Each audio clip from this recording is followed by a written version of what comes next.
ஒண்ணு மட்டும் நாங்க குலதெய்வமா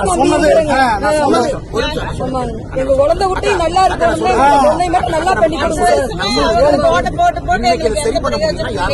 உங்களாலதான் ஒரே நிமிஷம் பேசிட்டு அண்ணா பேசிட்டு விசைத்திறன்ல மட்டும் நம்ம கை வைக்கக்கூடாது. ஜவுளி பூங்கா ஒரு பக்கம் இருக்கு, அங்க வந்து ஏற்றுமதி ஆரம்பிக்கும். கரண்ட் பில்லை குறைக்கிறதுக்கு சோலார கொண்டு வரணும், மானியத்தை அதிகப்படுத்தணும். இன்னைக்கு பொதுப்பிரிவில் இருக்கவங்களுக்கு 50%, 75% ஆகும். அந்த பவர் டெக்ஸ் திட்டங்கள் 2020 நிறுத்திட்டோம்னா மறுபடியும் உங்களுக்காக இந்த திட்டம் மறுபடியும் ஓபன் பண்ணி கொண்டு வராங்க.